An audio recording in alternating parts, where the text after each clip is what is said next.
Hello అండి, అందరికీ నమస్తే. చాలా మంచి వీడియో ఇది. తొందరలో మనకు వారాహి నవరాత్రులు రాబోతున్నాయి. వీటినే ఆషాఢ నవరాత్రులని, గుప్త నవరాత్రులని కూడా అంటారు. అయితే చాలా మంది వారాహి నవరాత్రులు చేసుకోవాలా వద్దా, అమ్మవారు ఉగ్ర స్వరూపం కదా, ఇంట్లో పెట్టి పూజించుకోవాలా వద్దా, ఇలాంటి సందేహాలతో ఉంటారు. ఇంకా ఒకవేళ చేసుకుంటే ఎలాంటి నియమాలను పాటించాలి, ఎవరెవరు ఈ నవరాత్రులు చేసుకోవాలి, మధ్యలో ఆటంకం వస్తే ఏం చేయాలి, ఇంకా అఖండ దీపం పెట్టుకోవాలా వద్దా, కలశాన్ని పెట్టుకోవాలా వద్దా, పీఠాన్ని ఏ విధంగా ఏర్పాటు చేసుకోవాలి, సో ఇలాంటి చాలా సందేహాలు అందరి మనసులో ఉంటాయి. ఈ వీడియోలో మనం వాటన్నిటి గురించి క్లియర్గా తెలుసుకుందాం. ఇంకా వారాహి నవరాత్రులు ఏ విధంగా చేసుకోవాలి, ఎలాంటి నియమాలు పాటించాలి కూడా క్లియర్గా తెలుసుకుందాం. సో వీడియోని ఎక్కడ స్కిప్ చేయకుండా చివరి వరకు చూడండి.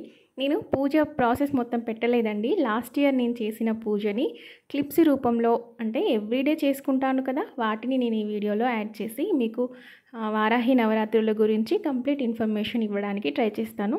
సో చివరి వరకు చూడండి. మొదటగా వారాహి నవరాత్రులు చేసుకోవాలి అని అనుకునేవారు అమ్మవారి చిత్రపటాన్ని కానీ అమ్మవారి విగ్రహాన్ని కానీ తెచ్చుకోవాలి. అయితే వారాహి అమ్మ ఉగ్రస్వరూపం కాబట్టి నవరాత్రులు అయిపోయిన తర్వాత అమ్మని ఇంట్లో ఏ విధంగా పెట్టుకోవాలి, మళ్ళీ అదొక సందేహం మైండ్లో ఉండిపోతుంది. సో అలాంటివి ఏం పెట్టుకోకండి. ఒకవేళ అలాంటి ఆలోచన ఉన్నట్లయితే మన ఇంట్లో లలిత అమ్మ ఫోటో ఉంటుంది కదా, ఆ అమ్మని పెట్టుకోండి. ఆ అమ్మ స్వరూపమే వారాహి అమ్మ కాబట్టి చక్కగా లలిత అమ్మని పూజలో పెట్టుకొని ఈ నవరాత్రులు చేసుకోవచ్చు. అయితే నేను ఇక్కడ అమ్మవారిని పసుపుతో వారాహిదేవి రూపంలో చేసుకున్నాను.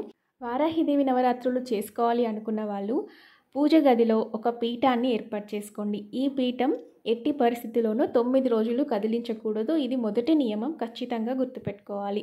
లేదు పీఠాన్ని 9 రోజులు పెట్టడం కుదరదు అని అనుకునేవారు మన పూజ గదిలోనే మనం నిత్యం పూజ చేసుకునే దగ్గరే అమ్మవారి చిత్రపటాన్ని పెట్టి పూజించుకోండి. సో మీ వీలును బట్టి ఖచ్చితంగా 9 రోజులు కదిలించకుండా ఉంటాం అని అనుకుంటేనే పీఠాన్ని ఏర్పాటు చేసుకోండి. లేదు అంటే పూజ గదిలో అమ్మవారి దగ్గరే, అంటే పార్వతీదేవి అందరింట్లో ఉంటుంది కదా, అక్కడే లలిత అమ్మ ఫోటోని కానీ వారాహిదేవి ఫోటోని కానీ పెట్టుకొని మీకు వీలైనన్ని రోజులు, అంటే 9 రోజులు నవరాత్రులు ఉంటాయి కదా, ఒక్కొక్కరికి 9 రోజులు కుదరకపోవచ్చు. మొదటి 3 రోజులే కుదరచ్చు, 5 రోజులు కుదరచ్చు, లేదా 9 రోజులు కుదరచ్చు. సో మీ వీలును బట్టి అక్కడే పూజ గదిలో ఏర్పాటు చేసుకొని పూజించుకోండి. అంతేకాని ఒకసారి పీఠాన్ని ఏర్పాటు చేసి మధ్యలో ఆటంకం వచ్చిందని కదిలించడం, తీయడం ఇలాంటివి మాత్రం చేయకండి. ఇక రెండవ నియమం, అమ్మవారి నవరాత్రుల్లో కలశం పెట్టుకోవచ్చా అనే సందేహం ఉంటుంది. కలశం అనేది మీ ఇంటి సాంప్రదాయంలో ఉంటే పెట్టుకోండి, లేదు అంటే పెట్టుకోనవసరం లేదు. ఖచ్చితంగా పెట్టుకోవాలి అన్న నియమం అయితే లేదు. ఇక మూడవ నియమం, అఖండ దీపం పెట్టుకోవాలా, ఈ 9 రోజులు అఖండ దీపం వెలుగుతూనే ఉండాలా అని అనుకుంటారు. అయితే అఖండ దీపం జోలికి వెళ్ళకపోవడమే మంచిదండి. ఎందుకంటే 9 రోజులు రాత్రింబవళ్ళు వెలుగుతూనే ఉండాలి ఆ అఖండ దీపం. ఒక్కసారి వెలిగించిన తర్వాత ఉద్యాపన అయ్యేంత వరకు ఆ దీపం ఆరిపోకుండా, అంటే నిండుకోకుండా చూసుకోవాలి. సో అది అందరికీ పాసిబుల్ కాకపోవచ్చు. అందుకని అఖండ దీపం జోలికి వెళ్ళకపోవడమే మంచిది.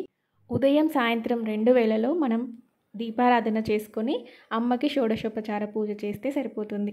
వారాహిదేవి పూజ ఎప్పుడు సూర్యాస్తమయం అయ్యాక చేసుకుంటే చాలా మంచిది.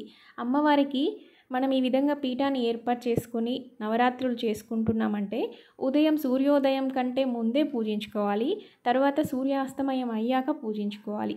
ఎప్పుడు కూడా అంటే ఈ నవరాత్రుల్లో ఒకే టైంని మనం మెయింటైన్ చేసుకోవాలన్నమాట. అంటే ఒకరోజు 7ంటికి, ఒకరోజు 9ంటికి ఇలా కాకుండా ఒకరోజు మనం 6 గంటలకి మనం పూజలో కూర్చున్నామంటే ఆ మరుసటి రోజు కూడా అదే టైంకి మనం పూజని ప్రారంభించి తీరాల్సిందే. సో ఇది ఇంకో నియమం, ఖచ్చితంగా గుర్తుపెట్టుకోండి. అలాగే వారాహిదేవి నవరాత్రుల్లో అమ్మను పూజించేటప్పుడు ఉదయం ఎలాగో మనం స్నానం చేసి మడితో నిష్టతో పూజించుకుంటాం, అలాగే సాయంత్రం కూడా మళ్ళీ బ్రష్ చేసి స్నానం చేసి పూజించుకోవాలి. ఖచ్చితంగా బ్రష్ చేయడం మాత్రం మర్చిపోవద్దు. ఇక నైవేద్యాల విషయానికి వస్తే అమ్మకు ప్రతిరోజు బెల్లం పానకాన్ని ఖచ్చితంగా నైవేద్యంగా పెట్టాలి. ఆ తర్వాత మనం ఇంట్లో చేసిన అన్నంతో చేసే నైవేద్యాలు ఉంటాయి కదా, వాటిని అమ్మకు నైవేద్యంగా సమర్పించవచ్చు. ఇంకా అమ్మకి ఇష్టమైన క్యారెట్, కందగడ్డ, పండ్లు, ఇంకా భూమిలో పండేవి ఉంటాయి కదా, అవన్నీ వారాహి అమ్మకు ఇష్టమైన నైవేద్యాలే. సో వాటిని నైవేద్యంగా సమర్పించండి. ఈ నవరాత్రుల్లో ఒక్కొక్క రోజు ఒక్కొక్క అలంకారం కూడా ఉంటుంది. వాటి గురించి నేను ఈ వీడియోలో ఎక్స్ప్లెయిన్ చేయట్లేదు. దానికోసం నేను సెపరేట్గా వీడియో చేస్తాను. ఇంకా ఒక్కొక్క రోజు ఒక్కొక్క దీపం కూడా ఉంటుందండి. అంటే తమలపాకుల్లో దీపం అని, కొబ్బరి దీపం అని, 5 దీపాలని, ఇంకా ఈ కంద దీపం అని, ఇలా ఒక్కో రోజు ఒక్కో ప్రత్యేకమైన దీపం కూడా ఉంటుంది. సో వాటిని నేను మరో వీడియోలో షేర్ చేస్తాను. అమ్మకి కంద దీపం అంటే చాలా ఇష్టం. సో ఖచ్చితంగా కంద దీపాన్ని వెలిగించండి, ప్రతిరోజు వెలిగించండి. సో ఇప్పటిదాకా మనం తెలుసుకున్నది అమ్మని ఏ విధంగా ప్రతిష్ఠించుకోవాలి, ఇంట్లో అమ్మకి ఏ విధంగా పీఠాన్ని ఏర్పాటు చేసుకోవాలి, ఎలాంటి నియమాలు పాటించాలి, ఇవి తెలుసుకున్నాం కదా. వారాహి అమ్మ దీక్ష చేసేవాళ్ళు ఎలాంటి నియమాలు పాటించాలి అనేది ఇప్పుడు తెలుసుకుందాం. అమ్మ దీక్ష ఎవరైతే తీసుకోవాలనుకుంటారో, అంటే ఈ 9 రోజులు అమ్మను ఎవరైతే నిష్టగా పూజించాలి అని అనుకుంటారో వారు కూడా కొన్ని నియమాలను పాటించి తీరాలి.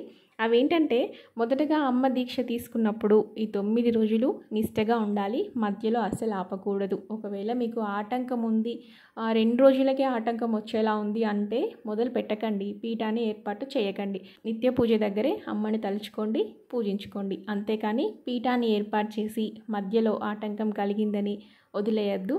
సో ఇదొకటి గుర్తుపెట్టుకోండి. ఇంకా మాంసాహారాన్ని తినకూడదు, సాత్వికమైన ఆహారం తీసుకోవాలి.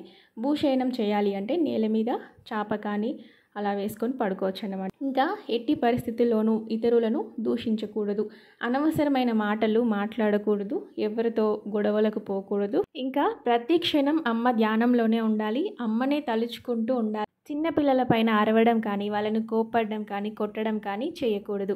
అన్నిటికంటే ముఖ్యమైనది బ్రహ్మచర్యాన్ని పాటించాలి.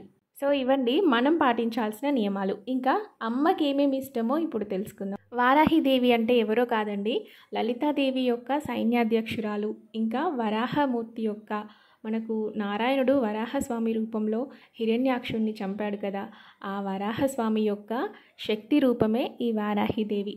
అంటే సాక్షాత్తు లక్ష్మీదేవి అన్నమాట. ఆ లక్ష్మీదేవికి ఏమేమి ఇష్టమో అవన్నీ వారాహిదేవికి కూడా ఇష్టమే.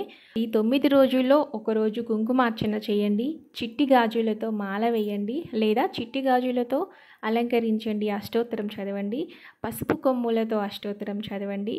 ఇంకా అమ్మకి ఇష్టమైన ఎరుపు రంగు పుష్పాలు కానీ, ఎరుపు రంగు అక్షితలతో కానీ అష్టోత్తరం చెప్పండి. ఇంకా ఎర్రటి వత్తులతో దీపారాధన చేయండి. వారాహి అమ్మకు ధూపం అంటే చాలా ఇష్టం. సో ఖచ్చితంగా ధూపాన్ని వేస్తూ ఉండండి, ఉదయం సాయంత్రం. ఏ వీడియోలోనూ నేను ఇంత ఖచ్చితమైన నియమాలను చెప్పలేదు. సో ఈ వీడియోలో ప్రతి ఒక్కటి ఖచ్చితంగా చేసి తీరాల్సిందే అని చెప్తున్నాను. ఎందుకంటే అందరిలాగా కాదండి వారాహి అమ్మ, మామూలుగానే ఉగ్రస్వరూపం. సో కొంచెం కోపం ఎక్కువే ఉంటుంది. మనం చేసే పూజలో నిజాయితీగా నిష్టగా ఉండి తీరాల్సిందే, నియమాలను ఖచ్చితంగా పాటించి తీరాల్సిందే. ఆ అమ్మ చూపు ఎంత చల్లగా ఉంటుందో ఆ అమ్మ కోపం అంత భయంకరంగా ఉంటుంది. సో ఇది గుర్తుపెట్టుకోండి, భయపెట్టడానికి మాత్రం కాదు. అన్ని నియమాలను పాటిస్తూ కొంచెం జాగ్రత్తగా నిష్టగా వారాహిదేవి నవరాత్రులను ఖచ్చితంగా చేసుకోండి. చాలామంది ఉగ్రస్వరూపం కదా, ఇంట్లో పెట్టుకోవద్దు, చేసుకోవద్దు, మనం చేసుకోవాల్సిన నవరాత్రులు కావివి అని అంటున్నారు. అలా ఏం లేదండి. అమ్మ ఏ రూపంలో ఉన్నా అమ్మే కదా, పిల్లల్ని చల్లగానే చూస్తుంది. ఆ అమ్మ ఉగ్రస్వరూపం రాక్షస సంహారం కోసం మాత్రమే, మనలాంటి వాళ్ళకి కాదు. కాకపోతే కోపం వచ్చేలా చేయకండి, అంటే నియమాలను పాటించకుండా నిష్ట లేకుండా అలా మాత్రం చేయకండి. ఏ దేవునికైనా కూడా కొన్ని ఇష్టాలు ఉంటాయి. అంటే శివయ్యకు అభిషేకం అంటే ఇష్టం, నారాయణునికి అలంకారం అంటే ఇష్టం, అలాగే వారాహిదేవికి నియమ నిష్టలు అంటే ఇష్టం. నియమాలతో ఒక సమయాన్ని పాటిస్తూ నిష్టగా నిజాయితీగా అమ్మను పూజిస్తూ అమ్మ చల్లని చూపు ఖచ్చితంగా మనపై కురిపిస్తుంది. కొత్తగా వారాహిదేవి నవరాత్రులు ఈ సంవత్సరమే ప్రారంభించాలి అని అనుకునేవారు ఈసారి చెయ్యకండి. ఈసారి మూడంలో మనకు వారాహి నవరాత్రులు రాబోతున్నాయి. సో అందుకని వారాహి నవరాత్రులు కొత్తగా ప్రారంభించాలి అనుకునేవారు ప్రారంభించకండి. మామూలుగా మనం పూజ చేసుకునే దగ్గరే లలిత అమ్మని కానీ పార్వతీదేవిని కానీ పూజించుకోండి. ఎవరైనా వారాహిదేవి నవరాత్రులు చేసే వాళ్ళు ఉంటే వారికి సహాయం చేయండి. అమ్మవారి దేవాలయానికి వెళ్ళి కుంకుమార్చన చేయించుకోవడం, పూజలో ఏదైనా సహాయం చేయడం ఇలాంటివి చేయండి. అంతేకాని ఇంట్లో పీఠాన్ని ఏర్పాటు చేసి పూజ చేసుకోవద్దు, మూడంలో ప్రారంభించొద్దు. కాబట్టి అంతకు ముందు నుంచే వారాహిదేవి నవరాత్రులు చేసుకునే వారు ఎవరైనా ఉంటే వారు ఖచ్చితంగా సంతోషంగా చక్కగా చేసుకోవచ్చు. వారాహిదేవి నవరాత్రులు చేయడం వల్ల ఎలాంటి ఫలితాలు కలుగుతాయో కూడా తెలుసుకోవాలి కదా మరి. భూ సంబంధమైన తగాదాల నుంచి అమ్మ కాపాడుతుంది. భార్యాభర్తల మధ్య గొడవలుంటే అమ్మ దూరం చేస్తుంది.